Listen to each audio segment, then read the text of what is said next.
Hello, hello, hello, hello. This is Janie Coffee, and this is my monthly mastermind, and I am super excited to be with you guys. This is our Elevate in Luxury YouTube channel, and we have two masterminds a month. One is always a mastermind with a kind of production type topic with me related to luxury real estate sales, getting into luxury, selling more luxury. My name is Janie Coffey, and I'm the co-chair of EXP's luxury division. And then on the fourth Wednesday of the month at 1 p.m. Eastern Standard Time, we have Carrie Zier with her leaders in luxury, where she's meeting with somebody who's either doing something great in tech related to real estate, who's been very, very successful. So we have both of those going on. So we love that you join us, and you can always watch our replays in our YouTube channel, Elevate in Luxury.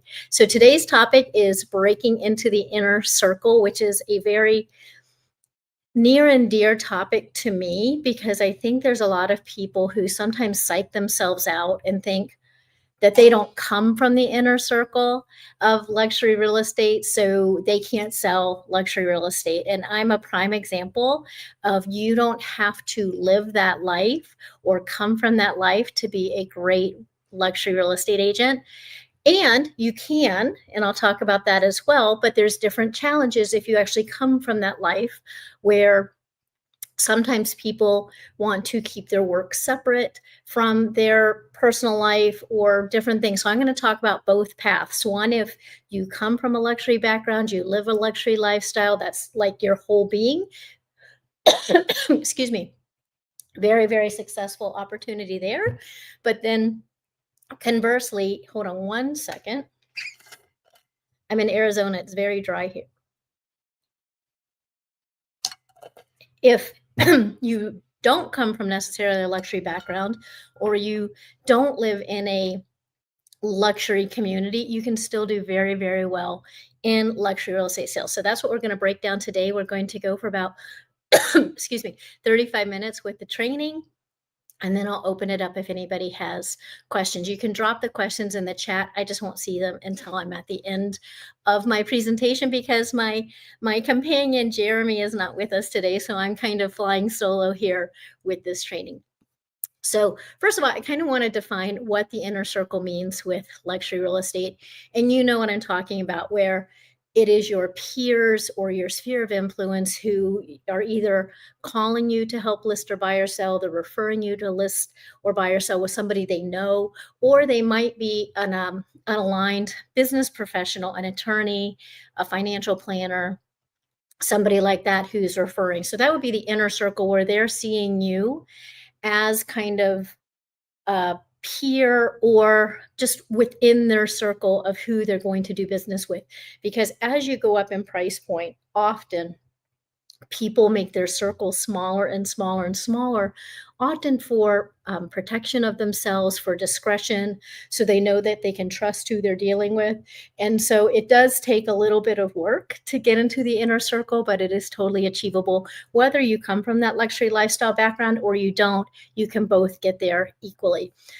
What happens as you go up in price point, exclusivity and discretion becomes more and more important. So that's something you have to keep in the back of your mind, that discretion, not necessarily name dropping, unless in your area. So there's some parts of the world that the whole industry or the whole community of wealth is kind of name droppers, and you can tell when people are. And then there's other parts of the world where discretion and not name dropping and things like that is the way things are done. And you have to read the room of where you're trying to work and fit in with the area you're trying to work. In my part of the world, which is Florida, I used to work in Miami. I was in Coral Gables, Florida, and Miami Beach, Florida, which is very, very wealthy, but there's a lot of show in that part of Florida, where name dropping and,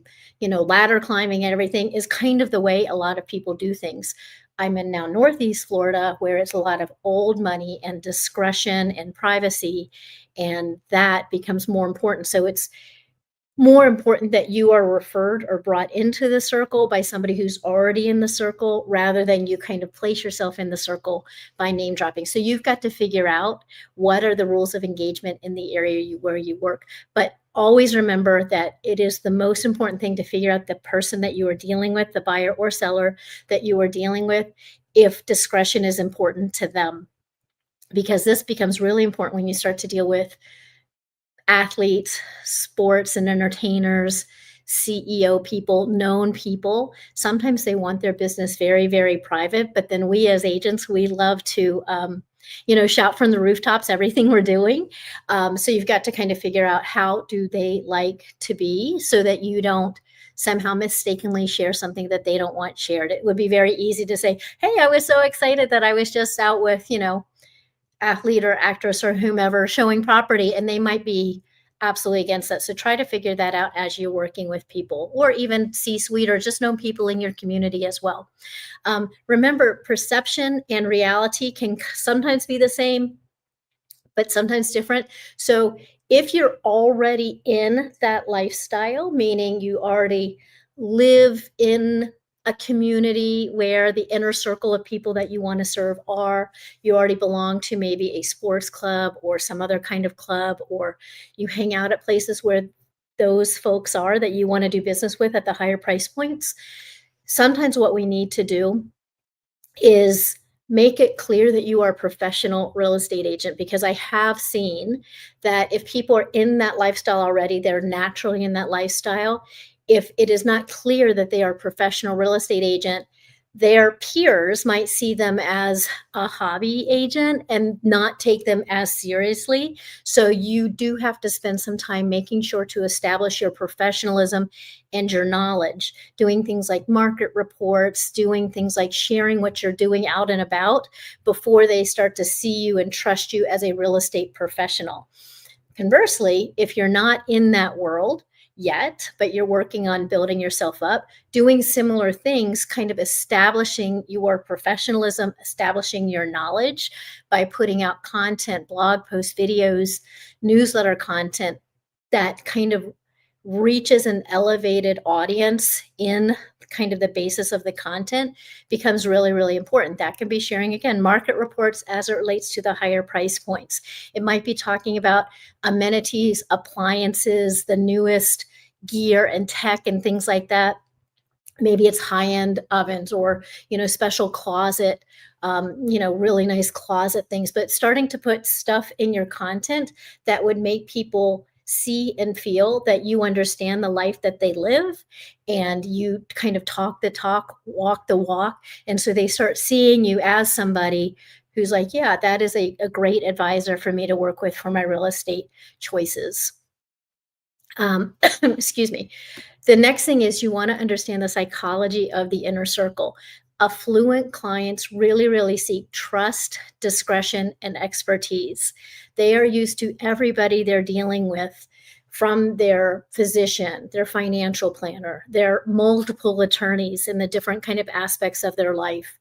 Um, Everybody they're dealing with, they're normally having had sought out to make sure that they are the top of their profession, the top of their knowledge. So you really have to be sharpening your skills constantly so that they see you in that real estate bucket as the person with the expertise, with the knowledge, with the skill set to help navigate. And a lot of times they're so busy in the rest of their life, whatever it is they're doing, whether they're running a business, they have a very hectic household with all kinds of things they're doing, they're traveling a lot. They want to feel that they can leave a lot of their real estate stuff to their real estate professional, their real estate advisor. So they are really leaning on you to kind of take that and run with it. And so you're showing that you're bringing value, that you have their back, that you're going to keep them updated. You're going to update them as much as they want to be updated, but not overly update. And you are going to be seeking out solutions to problems and bringing them solutions if something is coming up on a transaction, something's, kind of highlighting itself with a listing, you're going to identify it and already identify solutions before you even bring it to them. So you are that calm in the store, and that person that's holding it together. You're making their life easier. That's something that they're looking for in every aspect of their life, because the rest of their life is just so busy. I come from a background, I was with Sotheby's for 8 years, and I was with Compass for 3 years. And at Sotheby's, we called ourselves real estate advisors, or global real estate advisors even. So for the largest chunk of my career, and still, I consider myself an advisor, not a salesperson. And the excuse me, the difference in just how you act can be very, very clear when you're dealing with consumers, buyers, sellers, their affiliated, attorneys and things like that, because you're coming from an advisory standpoint. So the other day I was having a conversation with a potential new listing client. They're very, very successful entrepreneurs, but they were wanting to price their home in a way that I thought was too high for the market. And I said, hey, I'm here to tell you all the data. I'm here to explain to you what the data is telling us, what the market is telling us, and the potential outcomes of different paths forward. And then I'm going to give you all that data, let you all digest it, come back to me with questions, and then we can help figure out what the right path forward is for you. Instead of selling them, saying, no, the market's high, you're pricing it too high, you need to do this, that's going to instantly make people repel, because they feel like they're being told what to do. They're feeling that maybe they are not being seen as autonomous, intelligent individuals. And that is a salesperson role. They start to feel that we're telling them something, even though it's what they need to hear, but they feel that we're telling them something because it benefits us. And that makes people see us as a salesperson. And we don't want to be seen as a salesperson, especially at the higher price points. We want to be seen as a lifelong trusted advisor. So if your head hasn't yet made the switch from salesperson to advisor, try to make that switch, and you will start to gain lifetime clients, because they will trust you, because they won't think that what you're telling them is being told to them in order to make your life easier as a salesperson to get to a commission. That's kind of their natural inclination to think. But once they see that you're advising them in a very neutral way so that they can help uncover what's best for them, your trust will be earned. And once your trust is earned with even a handful of people at these higher price points, it's kind of like a spider and has legs, because they will start telling their friends and telling their friends and telling their friends. And that whole kind of domino effect will ripple out, and you will start to just grow this whole nucleus of people who love you, who talk about you, who say how much they trust you, who say how much you've advised them well. And then if they have choices, they will make the choice that makes sense, but they'll be vested in that choice, rather than feeling you told them something and never feeling like that was their own decision. So be thinking about that advisor capacity versus just a salesperson capacity. And if you can detach from the outcome, this is something I learned very early in my years at Sotheby's, detach from the outcome for myself and only be focused on the right outcome for them, it will, for the rest of your career, lead to more and more business, because people really start to see you as a trusted advisor. And then tip, if you work in an area where the folks normally have multiple houses, multiple properties, maybe they have a second home. So I'm from Florida. A lot of times people might have second homes in Colorado, or second homes in the Northeast somewhere, or second homes even out of the country, vacation homes, second homes, multiple homes. Start to position yourself as their global real estate advisor. So they're coming to you every time they need to buy or sell something anywhere. You're their go-to person when they have questions about real estate anywhere. That will give you referral opportunities, but it makes you very, very sticky. And then they'll start to tell their friends about you and their family about you. So I always ask people, where else do you own property? Where else have you thought about owning property? Where else might you buy property?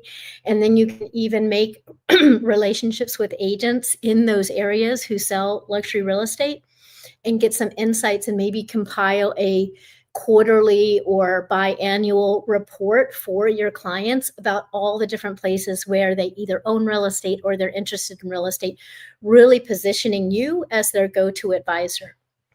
Every time I meet with somebody, again, I'm in Florida, so it is very likely that people own multiple homes, multiple properties. I always ask that, and the largest number of homes somebody owned was 11. They owned 11 personal homes. I never even met the actual lady. I only met her home manager who went around to all the homes. That was her full-time job, just to make sure they were well maintained, that if it was a day or so before she was going to be arriving to the home, there was huge fresh flowers sitting out, that everything was beautiful. The temperature was set for them. The pool was ready and everything like that. So just be thinking of how you can expand out like that. A lot of emotional drivers for the wealthier people. Some, especially if they're kind of newer to money, status can be very, very important. That they look successful, that it is obvious that they're successful. But if they're older money, privacy might be very important for them. Legacy might be very important to them. They want to buy a home or a parcel as a legacy kind of family, something that's going to be passed down through the generations, or maybe what you're selling for them is a legacy property that they've had in their family for generations. So part of what you might want to do at that point in your marketing is talk about this as a stewardship property, a legacy property, and really play that up, because it will make them feel that you understand their property and are putting it out the proper way. And then you're talking to the emotional needs of the next incoming buyer. Another part of property sales at the higher price points is it's often a lifestyle purchase, meaning it's not just buying a home because they have a job and they need to live by a certain town or city with X amount of family members, but maybe they're buying a ski property or an equestrian property or a waterfront property or a land and ranch property. So understanding the lifestyles that they live and how they want to live that, understanding that if it aligns with any of your own passions and own interests, you can really start to become that specialist in that. So one of my specialties, or one of my niches, is equestrian properties, because I grew up as equestrian. I have a horse farm now.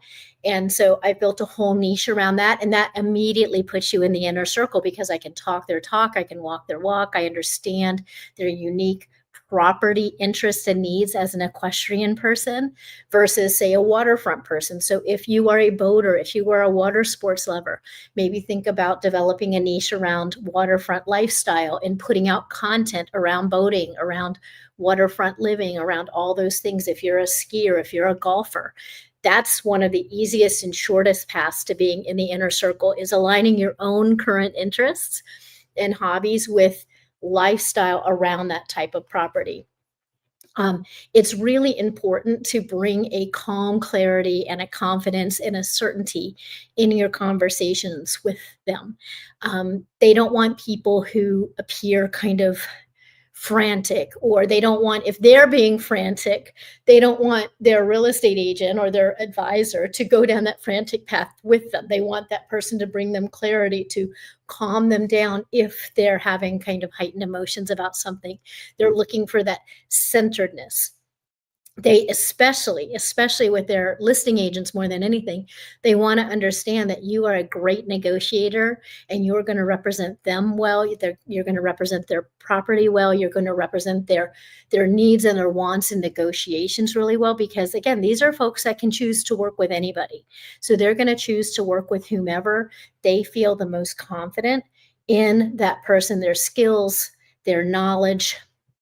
And a lot of that comes, again, with calmness and certainty when you present yourselves to them. If you are not yet, if you don't come from that lifestyle, like I said, there's two types of real estate agents that can kind of rise to be in the inner circle. If you don't come from that lifestyle yourself, start to spend some time every week familiarizing yourself with luxury real estate properties. What are the special appliances that you see in the properties? What are the special amenities that you see in the properties? What is normal? Meaning, do they have some kind of Mac Daddy alarm system? Do they have some kind of fancy French stove or special wine cellar or a special coffee maker? Do they have special kind of things with their cabinetry?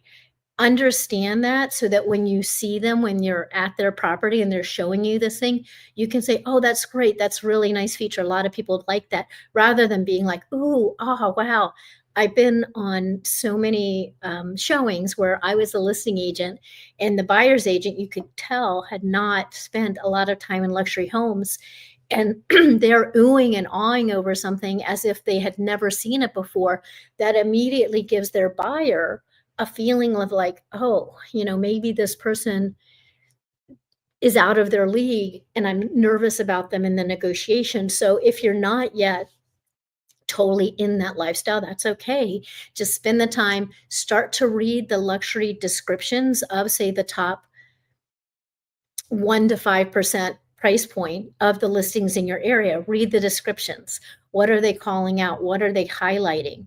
If there are brokers open houses or open houses at some of these nicer listings, go to them so that you can see what is the listing agent showing off? What are they highlighting? So that you truly understand, for wealthy individuals, what's really important and what that is, so that you can speak comfortably about it when you come across a property, either in a listing opportunity or a buyer tour, and not be fangirling all over the thing, if that makes sense. So you definitely also want to be positioning yourself as the insider. So curating your brand with luxury values, curating your brand with a luxury look and feel, so that it feels harmonious with where you're wanting to work as far as price point in your real estate, so that they can look at your vibe, they can look at your aesthetic, and it feels comfortable for them. And that's going to have to also be appropriate for the area you work.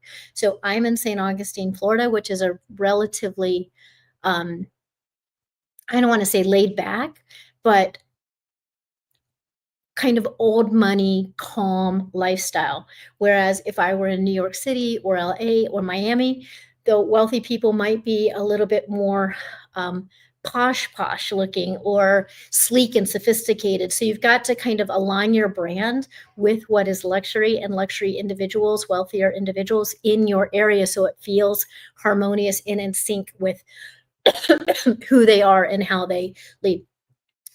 You can definitely like hop skip your way into kind of that realm by working on your knowledge, working on your understanding of the data and your expertise. And this doesn't have to come from experience. It can come from your hard work of just educating yourself. Like I said, spend 5, 10, 15, 20 minutes a week at least looking at the new listings, the descriptions, going to broker open houses, but then really diving deep into the data, like the data of your MLS. Break it down into the top 10%, the top 5%, the top 1%, and start to look at things like, what are the days on market for your whole area versus the top 10%, the top 5%, the top 1%?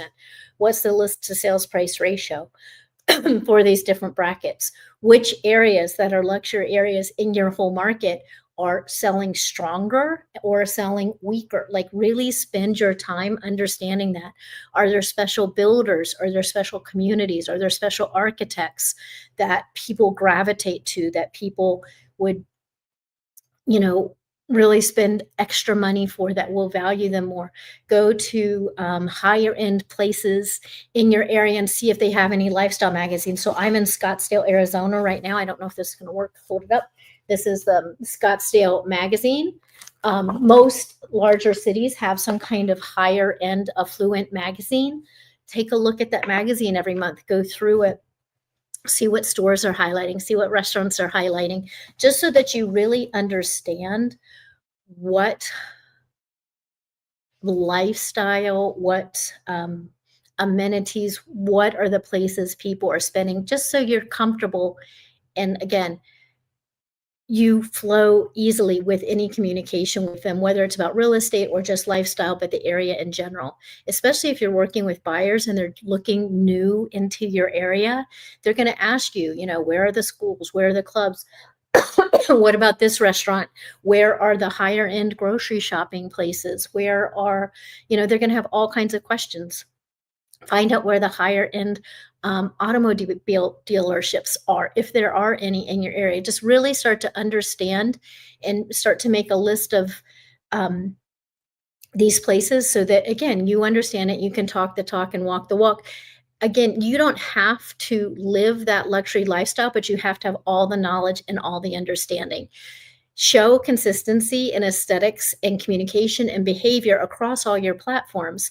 You don't have to just sell luxury. You can have a luxury division. Even if you're a solo agent, you can have your brand, and then you can have the luxury division of your brand, but they should be harmonious. They should work with each other, just maybe a higher elevation. Maybe with your luxury brand, you have elements of gold or silver.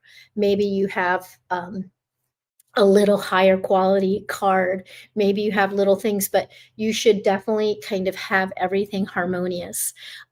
You can also have subtle signals about how you present yourself in how you dress, how you speak, the materials that you have. And by materials, I mean your listing presentation materials, your buyer tour materials. Maybe you have a little nice bags you give them with the buyer tour information, and maybe when you give them a listing presentation it comes with a nice box. Just everything, all those little touches really start to add up in how they see you, and they kind of, where are they putting you in kind of even a subconscious ranking as far as elite, specialized, professional. Also, you can start to work on social capital. And you do that by giving value before you ask for things. Giving value, that could be all kinds of things like creating a beautiful monthly market report and sending that out to the top, 5 or 10% of your area. It could be sending it to the people who might be working with these folks, like financial planners, attorneys, higher end dry cleaners, higher end salons. You can be putting things out or sending them to those businesses as well. Just as much as you can, give, give, give, establish yourself, establish yourself. And it is not a super long arc before they start to see you as that specialist and start to come to you. Look around also in your area and see if there's like influential connectors or influencers in the higher price point spaces. Maybe they are design professionals. Maybe they are restaurant professionals. Maybe there's a concierge business in your area where, there's concierge companies that will help winterize and summarize homes when the folks aren't there, if it's a high second home market. There's even normally higher end landscapers, higher end everything, even down to the AC contractors and everything like that. You can start to connect with them. Find out, see in your local area, is there higher end bloggers, higher end social media influencers, higher end media journalists and things like that, and start to connect with them. Give them things of value. That could be market reports. That could be an overview of just going on with the market, or what's new in housing in our area. What's the new appliances? What are the new features people are looking for? Just really start to put yourself out there as the go-to person. And all of this, a lot of this can be done before you've even sold a single higher priced home. And I've seen it done over and over and over, where people establish themselves as the authority by informing themselves, becoming knowledgeable, and then putting all that information out there in a very beautiful and elegant way. Learn how to blend in without losing authenticity. And what I mean by that too is you don't have to fake it.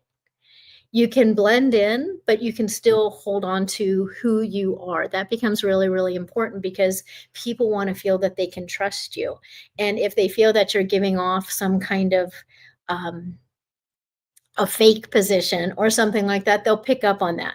So you will feel good, you will feel comfortable and confident if you've gained the knowledge that you spent the time just by going in the MLS, or like I said, reading the magazines or going to the open houses and going, you'll start to pick up on that and you'll start to understand it. I lived in Germany for many years, and when I moved there at first, or when I was planning to move there, I didn't speak German. So I went to Berlitz, and if any of you have learned to speak a second language, Berlitz is a type of language training where it's full immersion, meaning when you go there from day one, they just start speaking in that language. And so you just learn so much faster because of this full immersion. So if you don't come from that high end lifestyle, again, which is totally fine, you can start to immerse yourself in it again with knowledge, with events, going to places, things like that. And that'll pull you up so that you start to feel and understand and everything what's important to people. Um, another thing you want to do is you don't have to, some people do their whole business again at the higher end from the inner circle because they join the golf club, they join the yacht club, they join the um, special social club, the special gym. That's one group of people. They're really good networkers, they're really good at socializing, and they grow their way up into the inner circle through connections, through networking and everything like that. That's one way. The other way is to do it more through establishing yourself as the knowledgeable expert by educating yourself, informing yourself, and starting to put out the content and things like that and getting in front of people. So either way, but making sure that you're getting in front of people. If you do choose to go the networking way, make sure that you're networking with intention. Be strategic, not spreading yourself too thin. Try to strategically put yourself in groups or rooms or clubs or organizations, ideally around something that you're already passionate about. Again, that could be a lifestyle sport like sailing, equestrian, golf, fishing, or something like that. Or maybe you have a passion for children or the arts or something like that. Then you might want to get involved in organizations and start to establish relationships. If you do go that route, try to have a few signature stories that if people ask about your background or just, want to have a little story, maybe you can weave a story into kind of getting to know them and sharing a little bit about yourself, and in doing so kind of establishing connection and establishing authenticity. So again, I'm an equestrian.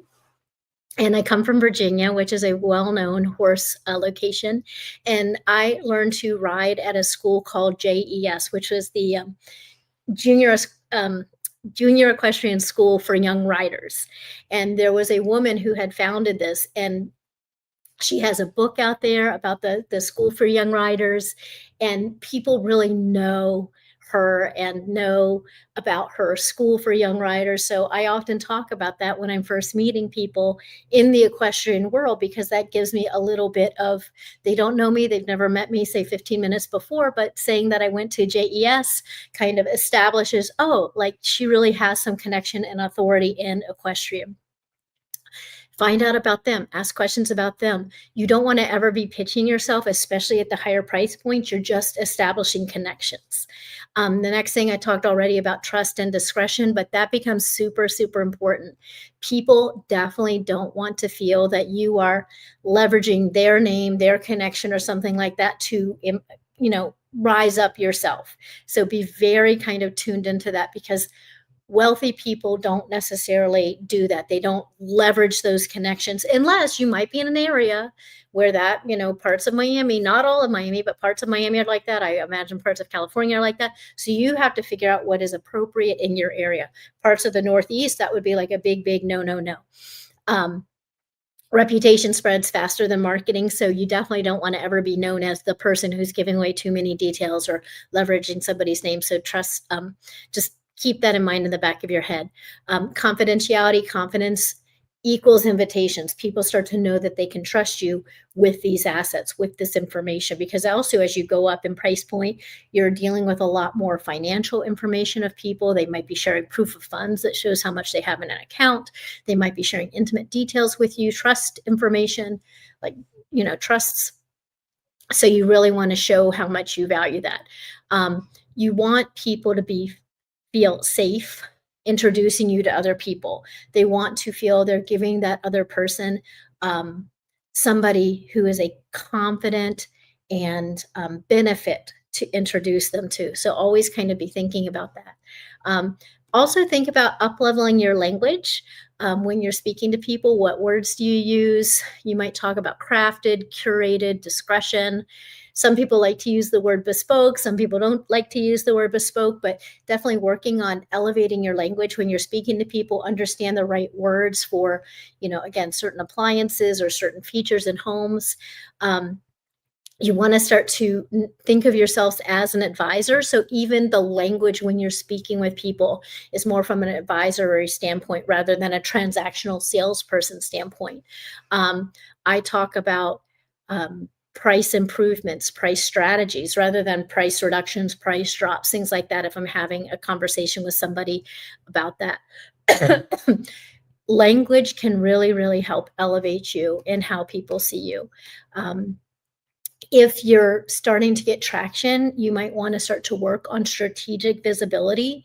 You might want to use PR or podcast guesting, getting into publications for credibility. It is so much easier than it was 10 years ago. You can do a lot of your own PR yourself. You can use resources like Quoted, QWOTED,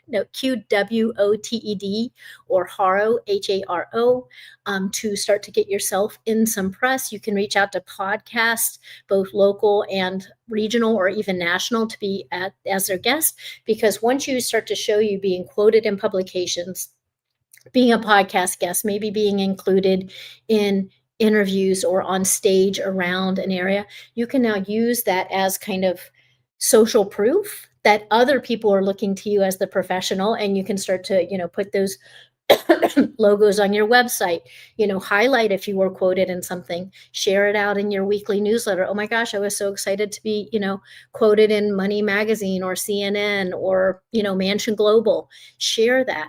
There's lots of things you can do that you are able to control yourself as far as getting that kind of PR and publicity. That's another way that you can leapfrog your way forward to be seen as the expert faster than you could ever imagine.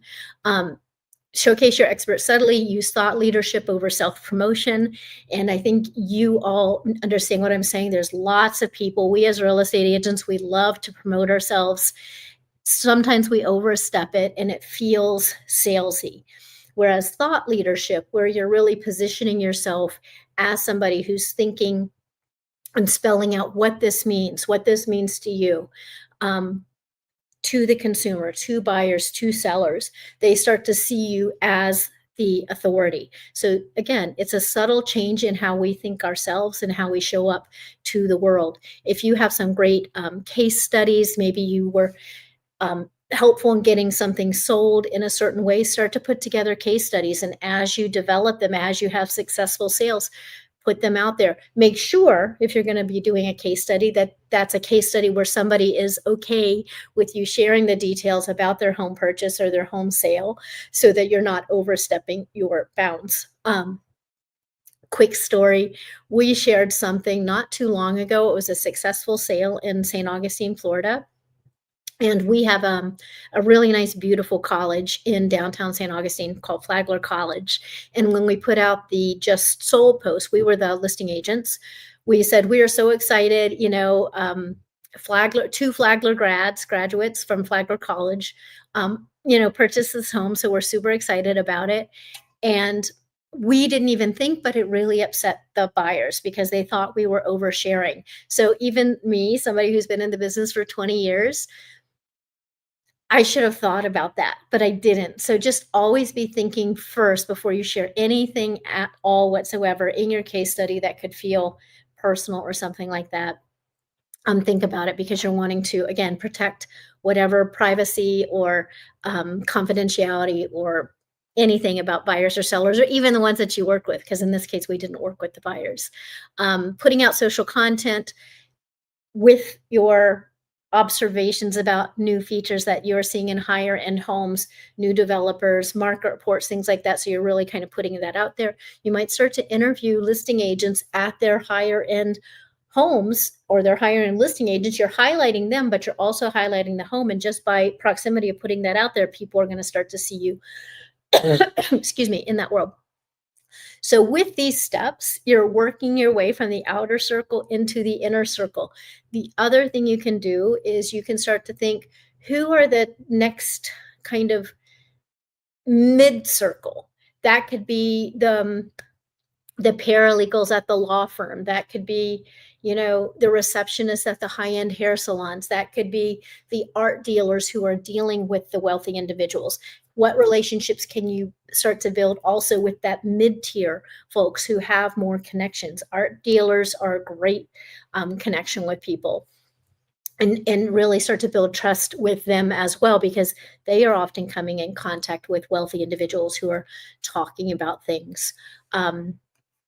Even depending on where you live, if you live somewhere where there's a concierge person, where there's a property manager, even a door person or a guard gate person, or even a mail person, somebody who's coming in contact with people all the time, you might even think about, developing a nice relationship with that person as well. I've even gotten listing opportunities from the mailman because he's talking to people. So think about that. So this is really a little bit more of a long game, but it's not a 10 years out long game. You can start to establish yourself as that go-to person in a shorter period of time if you put your intention behind it and you do it with kind of a method, and you're approaching things with a method. Like I said, first educating yourself, making yourself knowledgeable, then creating the content and putting the content out there, building the relationships, developing trust, and working your way up. So in closing, and then we're going to go to Q&A if there's anything in the questions, positioning yourself, networking. If you come from that wealthy background or that's already your lifestyle, just make sure that people do see you as a true real estate professional that they can trust, not just as a hobby person. This is the biggest difficulty. I've seen people who come from a kind of higher end lifestyle already, that sometimes their friends who've already known them from their kids' school, already known them from tennis, already known them from, social or boards or something they're on, they sort of see them in that role rather than as a real estate professional. Just like that happens in all price points, but you have to start establishing yourself as the professional with the knowledge, with the expertise, so that they start to see you in that same light.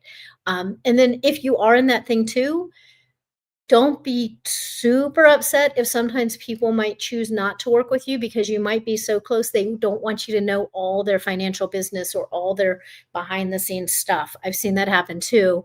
Maybe somebody's having a rough time at home and they don't want to share that. They'd rather share that with a kind of stranger rather than somebody in their personal inner circle. So maybe work a little different area sometimes, and then they'll see, oh my gosh, they're being so successful, and they see that you are the professional with the knowledge, expertise, and the skills to get these things closed. Ask yourself, what inner circle do you want to break into? Going back to, lifestyle, interests, things like that, and work on that. Create a plan for yourself. We're just going into almost the fourth quarter, so create a plan for yourself through the rest of the fourth quarter and say into Q1 about how are you going to, systematically kind of positioning yourself as that go-to expert. So you don't need permission.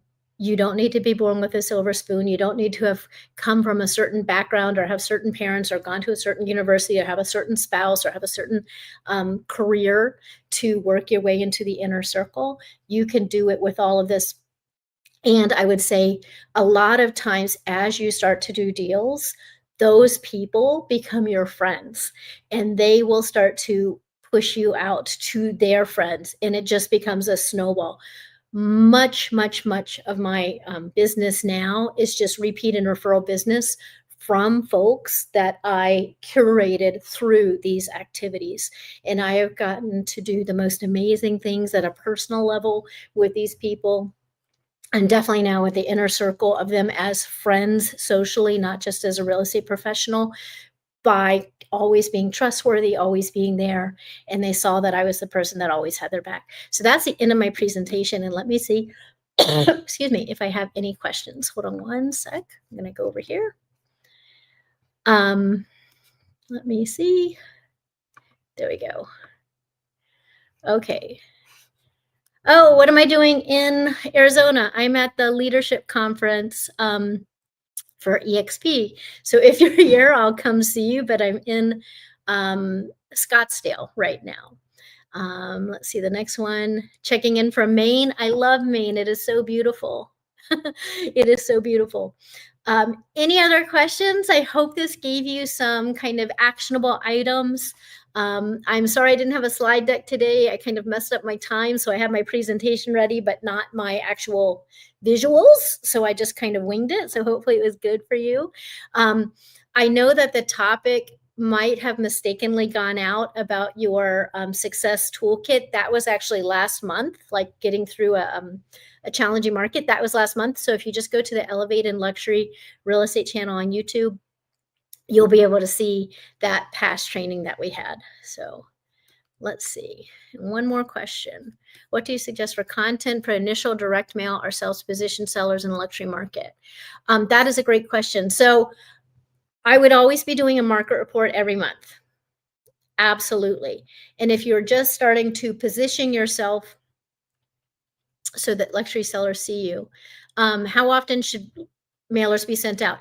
If you are just establishing yourself with direct mail, I would do a small enough group that you could send out a direct mail piece every 2 weeks for at least 4 months. So you at least hit them 8 times over 4 months. Then you can slow down to maybe be every 3 weeks.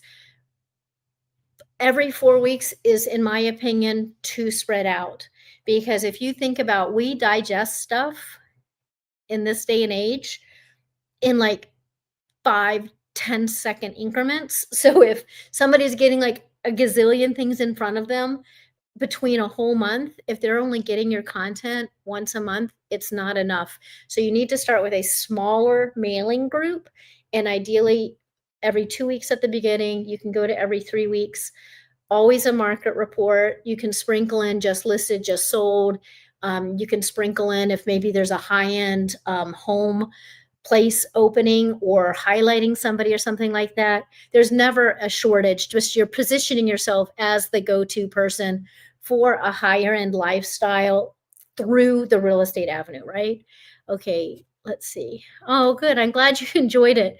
Like I said, I'm sorry I didn't have any slides. So this is the first time I've been like presenting by myself, but hopefully it went well. This was super informative. Oh, thank you. That was great. Let me see if there's any other questions. Hey, Volker, good to see you. Space Coast. That's very, very close. Absolutely. Hey, Penny, good to see you. Oh, good. I'm glad you enjoyed it. Okay, awesome, guys. I'm going to go back to our leadership conference. I super enjoyed you spending time. How would you decide on the small group? Do you mean the small? Okay, yeah. So the small group of who to mail to, I would figure out geographically who do you want to mail to. Like, look at your MLS, figure out of the higher price point, like the top 10%, there's going to show up in little pockets. And then look at days on market, look at list to sales price ratio, look at months of inventory, find out which one is stronger on the listing side, and then also find out if any of them have like an aligned hobby or interest to you. Like for me, it will be equestrian or historic homes. Other people, it might be waterfront homes. And then figure out, you need to have a budget for like at least 9 months of not getting business from it, where you're sending out pieces at least every 2 weeks for the first 2 months, and then going to every, say, 3 weeks. You need to have a budget where you know you can do that for at least 9, maybe even 12 months before it really starts to return. And so that group might only be 500 to start with, or it might be 700, or it might be 1,000.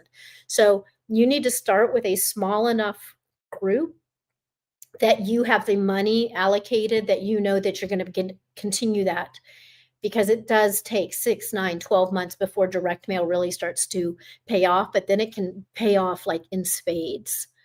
Let's see. Oh, thank you guys. That's so nice of you. Okay, where do you get the market reports? So you can get the data for your market reports from your MLS. You can also use RPR. We all have access to RPR. But you normally are going to have to compile the data from the market report yourself and put it into a thing, unless you use a resource like Real Marketing. Real Marketing is a data provider that will send out the direct mail pieces with the market reports for you. I like to distill the market reports myself. Because I like to myself have the information and the knowledge. So I have that whenever I'm on a, in a listing appointment or a buyer tour with somebody. But there's lots of ways to do it.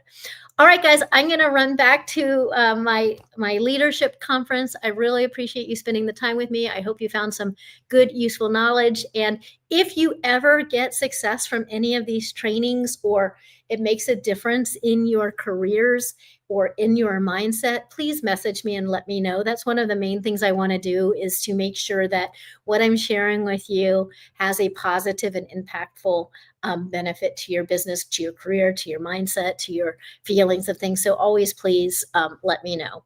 Okay, thank you. Thank you for winging it. I know I was winging it, but I did a great job. I'm good with myself. So thank you guys so much, and I'll talk to you later. Bye.